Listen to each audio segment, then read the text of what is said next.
what about second breakfast? Time for second breakfast.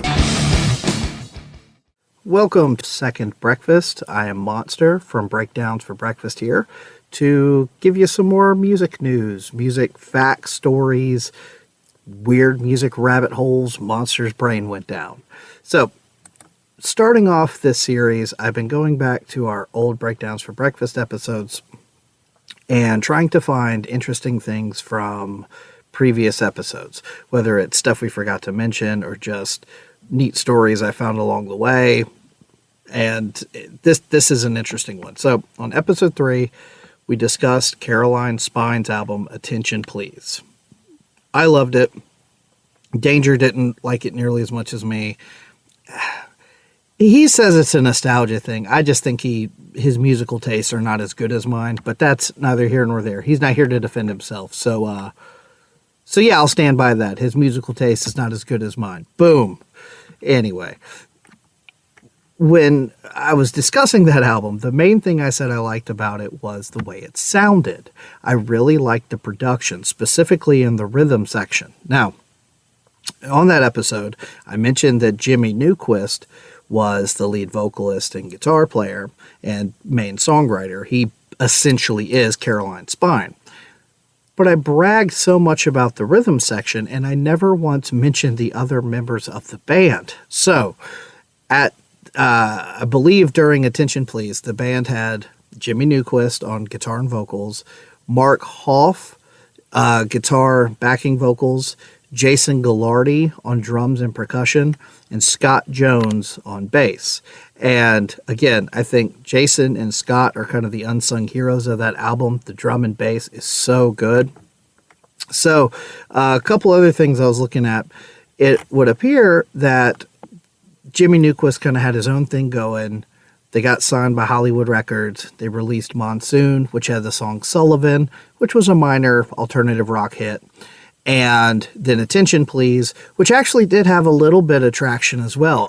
Turns out Attention Please made it to Billboard's mainstream rock charts up to number 30, and then the song Nothing to Prove got to number 23. So that's pretty cool, but there was a little bit of turmoil between the band and the label, so they ended up parting ways, and that's when Caroline Spine sort of has been independent ever since. And there's a couple more albums on Spotify and streaming you can listen to, but they've actually released some newer stuff, I think maybe even as early or as late as like 2020, 2021, but it's you have to get it through the band's website. So anyway, talking about the production of this album. So I was like, okay, I really like the way this album sounds. So who worked on this album? And boy, did this put me down a rabbit hole that I had to share with anybody who would listen. Okay, so it was recorded, and I'm going to get a lot of these names wrong, and I apologize, but just wait. There's a bonus at the end of all this. So it was recorded by a guy named Karam Costanzo, and he worked on a lot of later-day Guns N' Roses, Chinese Democracy stuff, which, hey, those songs aren't great, but it sounds good. You know, it's a good sounding record. But he also worked on Purple and Tiny Music by Stone Temple Pilots and Evil Empire by Rage Against the Machine. So those are some stacked records. It was produced by a guy named Roy Thomas Baker. Now, this guy has a super long list of credentials. A few of the people he worked with were the Rolling Stones, David Bowie, The Who, Jet, Motley Crue, Frank Zappa, and the Mothers of Invention. So another cool dude. But it gets even cooler. So after this Roy Thomas Baker started to get popular, he co-founded this company called Neptune, which was Trident's record company. Shortly thereafter, he met the band Queen. And he became like their go-to guy. And he worked on their first 5 albums: Queen, Queen 2, Sheer Heart Attack, A Night at the Opera, and Jazz. Night at the Opera is one of my favorite Queen albums. It's sort of like we've talked about on other episodes. It's not a concept record, but it's kind of a vibe record. And of course it has Bohemian Rhapsody, which this Baker actually won a Grammy for. So yeah, so he's won Grammys. He was actually in the Guinness Book of World Record for the best hit song, which was Bohemian Rhapsody.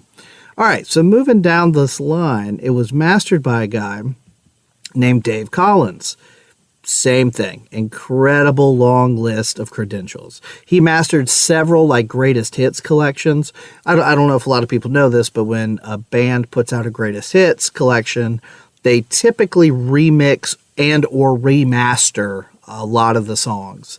And so Dave Collins did that for a lot of bands, including The Police, Blink-182, and one of my favorites, A-Sides by Soundgarden. If you're trying to get into Soundgarden, that's a great place to start.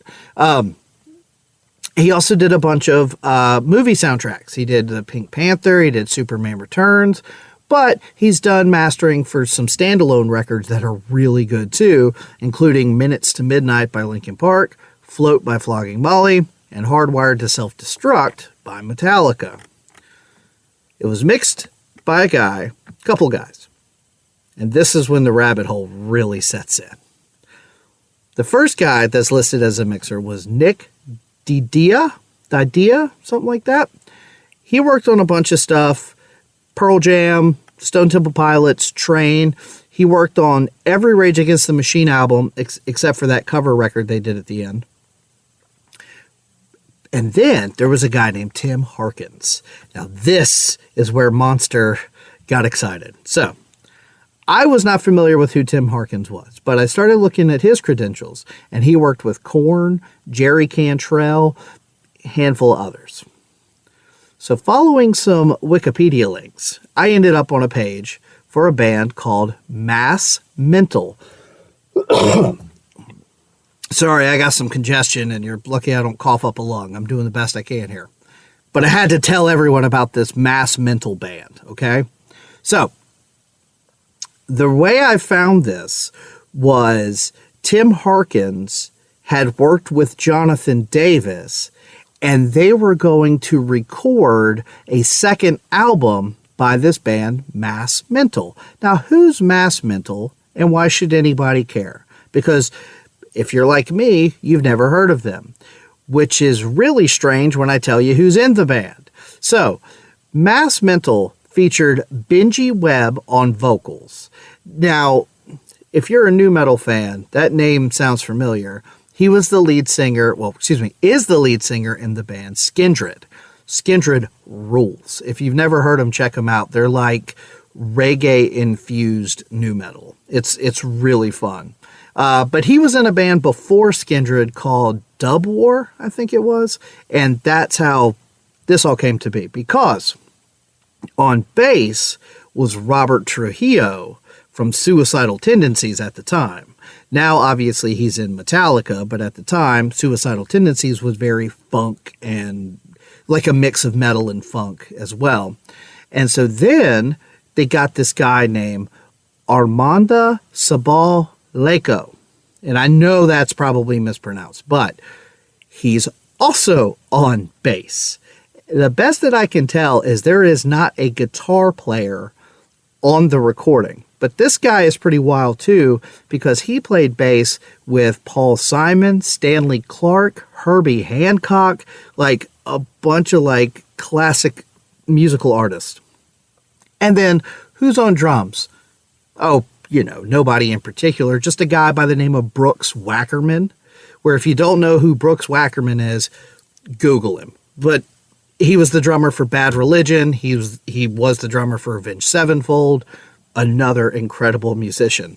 So these guys got together. This is back in the like early 90s, and they did an album called How to Write Love Songs. And it's not anywhere available on streaming that I could find, but I did find it on YouTube. for the sheer wackiness of it, you ought to check it out. There's also some other guest musicians that pop up. Some of the guys from Soulfly, I think, end up on this album.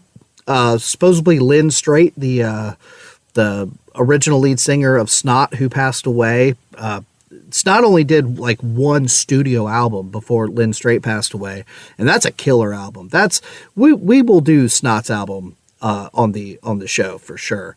But yeah, so if any of those names sound familiar to you, Robert Trujillo, Brooks Wackerman, I would recommend checking out Mass Mental. It's wacky. It is wide open, but it's super cool. A matter of fact, they did do a couple of reunion shows in like 2013, 2014, but that second album that Tim Harkins and Jonathan Davis from Korn were going to work on, it just never came to fruition. So when I was going back and thinking, hey, I ought to see who mixed and mastered that Caroline Spine album, I never thought I would discover a band featuring members of Skindred and Suicidal Tendencies and Brooks Wackerman. So that was fun in and of itself, at least for me. Hopefully somebody listening to this will get a kick out of that too. But that's really it. I thought that was pretty cool. When we did that Caroline Spine episode, again, we were so green, we didn't know what to include, what not to include. As a matter of fact, if you go back and listen to the first couple episodes, we don't even play clips of every song. We just play a handful of them. So obviously we're a lot more thorough now, but these first couple episodes are full of like blank spaces to fill in the blanks. So thought that was cool. A lot of great people worked on that album, which is why Attention Please sounds so big and massive, and I love it. So anyway, if you get a chance, go to YouTube, check out Mass Mental, give it a listen. It's wacky. It's fun. But yeah, that's it. So for Breakdowns for Breakfast, I have been Monster. This has been Second Breakfast, and I hope you have a great day.